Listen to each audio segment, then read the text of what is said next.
بسم اللہ الرحمن الرحیم۔ اصول الشاشی کے پہلے باب خاص عام مشترک معول کے سبق نمبر 2 میں خوش آمدید۔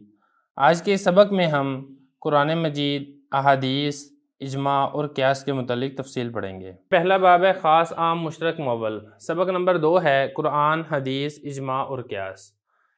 گزشتہ سبق کے اندر ہم نے کتاب کا تعارف پڑھا تھا، اصول الشاشی کو اصول الشاشی کیوں کہتے ہیں، ان کے مصنف رحمۃ اللہ علیہ کون ہیں، اور ہم نے مقدمہ پڑھا تھا، اس میں اللہ تعالیٰ کی تعریف تھے، نبی کریم صلی اللہ علیہ وسلم پر درود بھیجا گیا تھا، اور اسی طرح علماء کی تعریف کی گئی تھی۔ آج کے سبق سے باقاعدہ کتاب کا آغاز ہوتا ہے۔ تو آج کے سبق کے اندر کیا ہے؟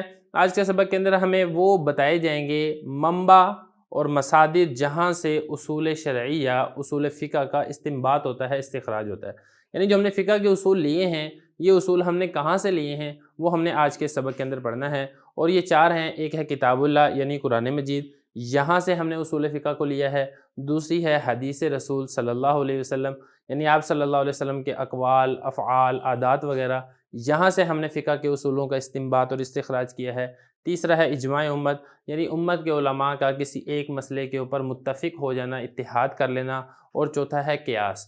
قیاس کا مطلب یعنی جو سابقہ 3 دلیلیں ہیں، قرآن، حدیث، اجماع، اسی کے اوپر قیاس کرتے ہوئے، اسی کے اوپر گیس کرتے ہوئے ہم نے کوئی اور مسئلے کا استنباط اور استخراج کرنا، اس کو قیاس کہا جاتا ہے۔ یہ 4 اصول ہیں جہاں سے، یہ 4 دلیلیں ہیں جہاں سے اصول فقہ کا استنباط اور استخراج ہوتا ہے۔ آپ عبارت دیکھ لیں، جو کوئی بات آتی ہوگی وہ ہم یہاں پہ کر لیں گے۔ وَبَعْدُ فَإِنَّ أُصُولَ الْفِقْهِ أَرْبَعَةٌ كِتَابُ اللَّهِ تَعَالَى وَسُنَّةُ رَسُولِهِ وَإِجْمَاعُ الْأُمَّةِ وَالْقِيَاسُ فَلَا بُدَّ مِنَ الْبَحْثِ فِي كُلِّ وَاحِدٍ مِنْ هَذِهِ الْأَقْسَامِ لِيُعْلَمَ بِذَلِكَ طَرِيقُ تَخْرِيجِ الْأَحْكَامِ الْبَحْثُ الْأَوَّلُ فِي كِتَابِ اللَّهِ۔ ترجمہ دیکھ لیں۔ اور حمد و صلوات کے بعد بے شک اصول فقہ یہ 4 ہیں، کتاب اللہ تعالی اور اس کے رسول کی سنت، اور امت کا اجماع اور قیاس۔ ضروری ہے بحث کرنا ان میں سے ہر ایک کے ساتھ، ان اقسام میں سے، تاکہ جان لیا جائے اس کے ذریعے سے طریقہ احکام کو نکالنے کا۔ پہلی بحث ہے کتاب اللہ کے بارے میں۔ مطلب کیا ہے اس عبارت کا؟ تھوڑا سا مطلب ہی سمجھیں۔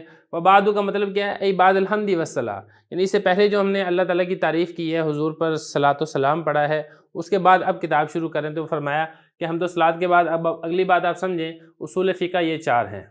وہ کون سے ہیں اصول؟ یعنی وہ بنیاد، وہ ماخذ، وہ جڑ جہاں سے فقہ کے اصولوں کا ہم نے استنباط اور استخراج کیا ہے، وہ 4 ہیں۔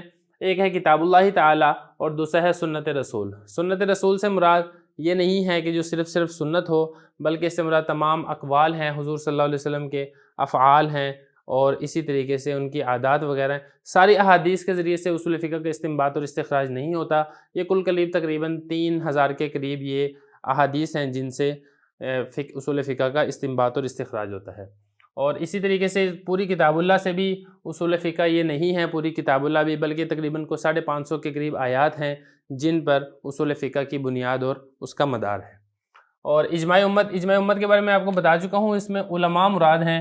یہ تمام کی تمام امت کے اندر یہ عام لوگ مراد نہیں ہیں، جاہل لوگ ہوں جن کو پتہ نہ ہو، ان کا اجماع مراد نہیں ہے۔ اور قیاس کے بارے میں آپ کو بتا چکا ہوں۔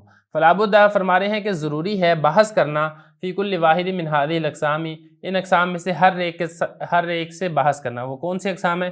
ایک ہے کتاب اللہ، اور دوسری ہے سنت رسول، تیسری ہے اجماع امت، اور چوتھی ہے قیاس۔ ان 4 کے بارے میں ہر ایک سے تفصیلی طور پہ بحث ہوگی، اور اسی ترتیب سے بحث ہوگی۔ پہلے کتاب اللہ کے بارے میں، پھر سنت رسول کے بارے میں، پھر اجماع کے بارے میں، اور پھر قیاس کے بارے میں۔ تو یہ فرمایا ان 4 میں سے ہر ایک سے بحث کرنا ضروری ہے، تفصیل معلوم کرنا ضروری ہے۔ کیوں ضروری ہے؟ اس کی وجہ یہاں سے بیان کی جا رہی ہے، لیعلم بذالک، تاکہ اس بحث کے ذریعے سے معلوم ہو جائے طریقہ تخریج الاحکام، احکام کو نکالنے کا طریقہ معلوم ہو جائے۔ تو یہ والی بات ہے۔ اب اگلی بات جو ہے البحث الاول فی کتاب اللہ تعالی، ان 4 میں سے جو پہلی ہے کتاب اللہ، اس کے بارے میں ہم بحث کریں گے، اور ہم اس کے بارے میں بتائیں گے کہ اس سے کن اصول کا ہم نے استنباط اور استخراج کیا ہے، اور ان اصولوں کے ذریعے سے کون کون سے احکام ہم نے نکالا ہے۔